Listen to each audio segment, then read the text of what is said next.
A las 12 del día, bajo un sol que no perdona, una mujer camina sola hacia las afueras de Sicar. No lleva compañía porque el peso del juicio de su propia comunidad es más pesado que el cántaro que carga sobre el hombro. Lo que ella no sabe es que ese pozo, cavado siglos atrás por el patriarca Jacob, está a punto de convertirse en el campo de batalla, donde se derribarán muros que la tradición humana tardó milenios en levantar. Jesús no está ahí por un golpe de suerte o por simple cansancio físico.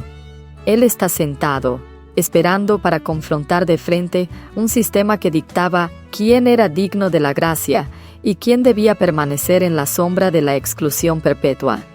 Juan capítulo 4 suele presentarse como una historia de conversión sencilla, pero si nos quedamos en la superficie, perdemos el peso real de la provocación de Cristo.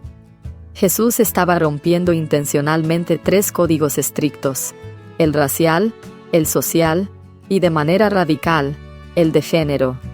Para la mentalidad de los líderes religiosos de aquel tiempo, que un maestro judío hablara a solas con una mujer, y más si era una samaritana considerada impura, era un acto de rebeldía absoluta.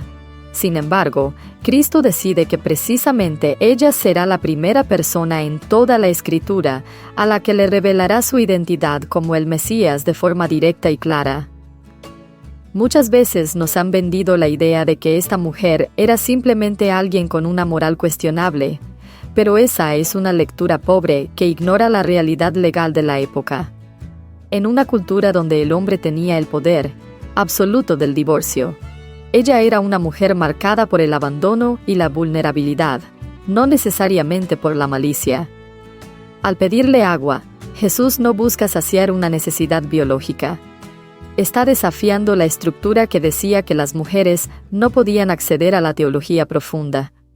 Él la eleva, la trata como una interlocutora con capacidad intelectual y espiritual para discutir sobre el lugar de adoración y la esencia misma de Dios. Aquí no vemos una religión de normas, vemos la verdad rompiendo las cadenas que el hombre impuso sobre la mujer. Esto nos lleva a entender que el encuentro en el pozo no fue una charla casual, fue una declaración de guerra contra el prejuicio. Jesús no solo estaba ofreciendo agua viva, estaba devolviéndole la identidad a alguien que la sociedad ya había dado por muerta civilmente. La profundidad de este diálogo nos obliga a cuestionar nuestras propias barreras. ¿A quiénes estamos dejando fuera del pozo hoy por seguir tradiciones que Cristo ya destruyó? Para entender la magnitud de lo que pasó en ese pozo, hay que mirar el reloj y el contexto del suelo que pisaban. Juan especifica que era la hora sexta. El sol de Judea golpeaba con una fuerza implacable, esa clase de calor que te obliga a buscar refugio. Nadie en su sano juicio caminaba cargando un cántaro pesado a mediodía, a menos que estuviera huyendo de algo más insoportable que el sol, el juicio de su propia comunidad. Esta mujer no buscaba simplemente agua, buscaba anonimato, pero se encontró con la verdad encarnada, esperándola en el borde de su dolor.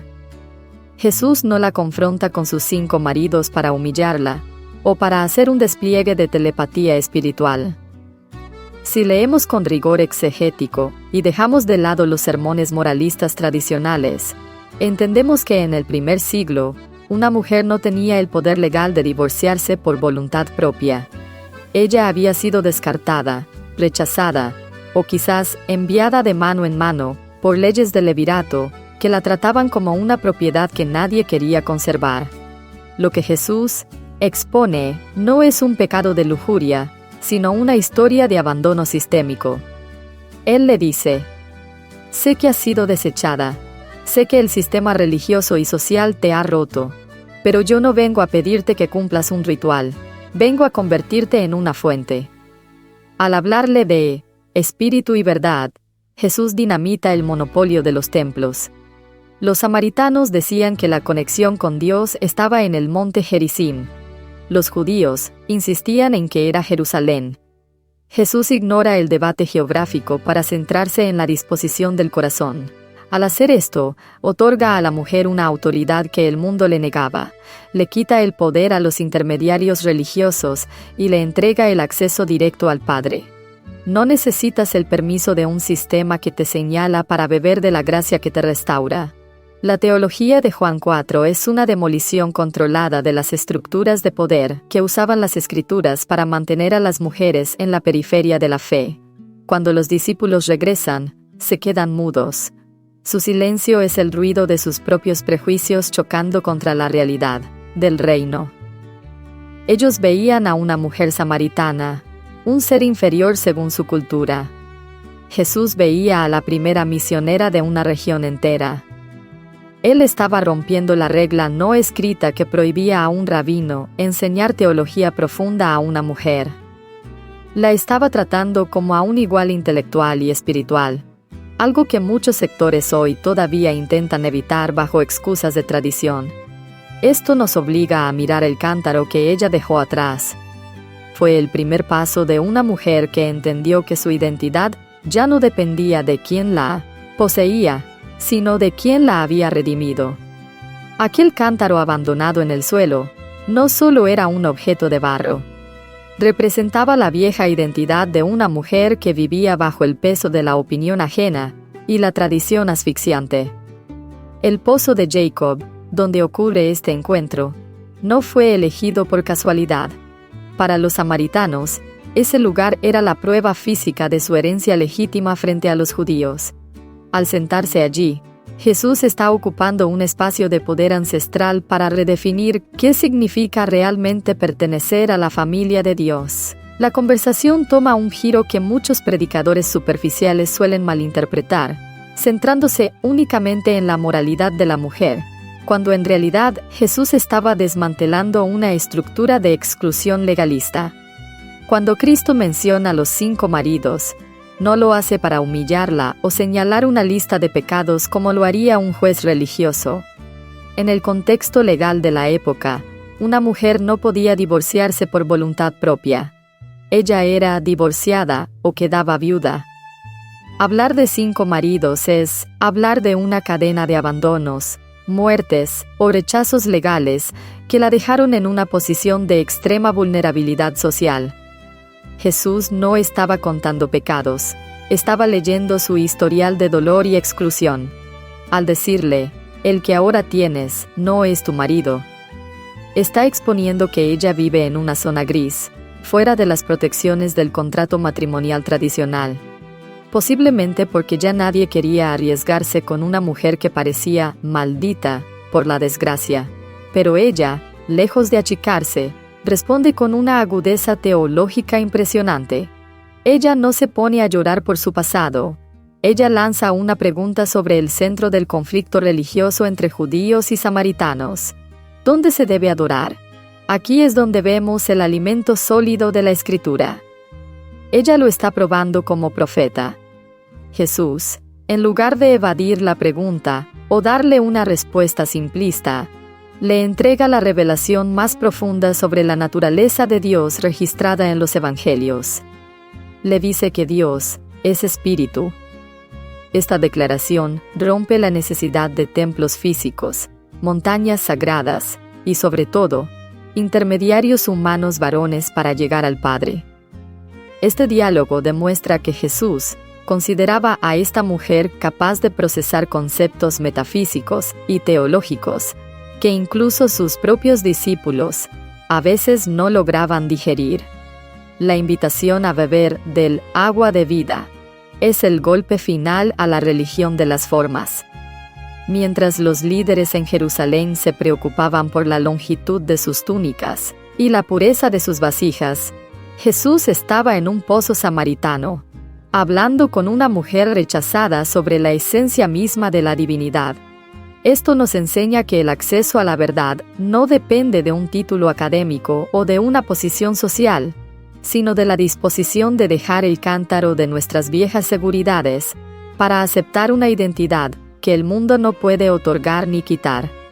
Cuando Jesús le pide agua a esta mujer, está rompiendo una barrera que los hombres de su época consideraban infranqueable. No era solo una cuestión de género o de etnia. Era un asalto directo a la estructura de pureza ritual que mantenía a las personas alejadas de la presencia del Padre. Los samaritanos eran vistos por los líderes religiosos de Jerusalén como impuros desde el vientre, y el solo hecho de tocar un objeto que ella hubiera manipulado, como ese cántaro de barro, habría contaminado legalmente a cualquier rabino. Sin embargo, Cristo no tiene miedo a la contaminación externa, porque su santidad no es defensiva, sino ofensiva. Él no se ensucia al tocar nuestra humanidad. Él nos limpia al entrar en contacto con nuestras heridas más profundas. Al llegar al punto donde discuten sobre si se debe adorar en el monte Gerizim o en Jerusalén, Jesús desmantela por completo el monopolio de la geografía sagrada. Les dice que el tiempo de los templos de piedra está llegando a su fin para dar paso al templo del Espíritu. Esto es alimento sólido para ti, que quizás has sentido que no eres lo suficientemente digna o espiritual, porque no encajas en los moldes rígidos de una denominación específica o de una tradición humana. Jesús está afirmando que la verdadera adoración no ocurre en un edificio con adornos costosos, ni se limita a un horario dominical, sino que brota en la honestidad de un corazón que reconoce su sed. La verdad, de la que habla el Maestro, no es un conjunto de doctrinas frías para memorizar. Es la transparencia total de alguien que ya no tiene nada que esconder ante Dios. Fíjate bien en el detalle de los 5 maridos, porque aquí es donde la mayoría de los intérpretes superficiales pierden el rumbo. Durante siglos, se ha usado este pasaje para señalar y avergonzar a la mujer, tachándola de inmoral. Pero si analizamos el contexto legal y social del primer siglo, una mujer no tenía el poder de divorciarse por voluntad propia. Ella era abandonada, enviada lejos o quedaba viuda. Jesús no la estaba juzgando con el dedo flamígero de la religión legalista. Él estaba reconociendo su historia de dolor, abandono y búsqueda fallida de pertenencia. Al decirle, bien has dicho, Cristo está validando su honestidad en un sistema que la obligaba a mentir para sobrevivir. Él le ofrece agua de vida no porque ella fuera perfecta, sino porque estaba exhausta de cargar un cántaro que nunca se llenaba. La prueba de su transformación es que ella deja su cántaro atrás. Ese objeto, que representaba su rutina de ocultamiento y su carga diaria, ya no es necesario. Ella corre a la ciudad con una autoridad que ningún sistema patriarcal le otorgó, convirtiéndose en la primera voz que anuncia al Mesías en Samaria. Esto nos demuestra que cuando el Señor restaura tu identidad, tu pasado deja de ser una cadena de vergüenza para convertirse en el motor de tu propósito. Ya no eres la mujer del pozo. Eres la portadora de la luz en medio de la sequía de tu propia gente. Ese cántaro abandonado a la orilla del pozo de Jacob es el testimonio más grande de que la religión externa ha muerto para dar paso a la vida interna. Jesús no vino a Samaria para darnos una lista de nuevas reglas o para decirnos qué montaña es más sagrada que la otra. Lo que Él estaba desafiando era la idea de que Dios está confinado a un espacio geográfico o a un linaje puro. Al hablar con esta mujer, rompió el muro del prejuicio que los hombres de su tiempo habían levantado piedra por piedra.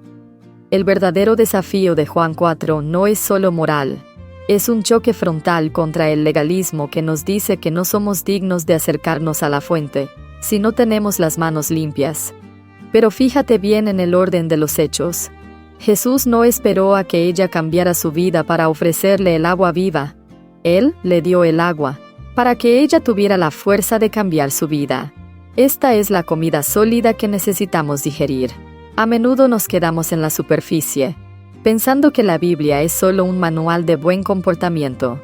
Pero lo que vemos en el pozo es una revolución de la identidad. Jesús le devolvió a esa mujer su voz, su lugar en la comunidad y su conexión directa con el Padre, sin intermediarios humanos.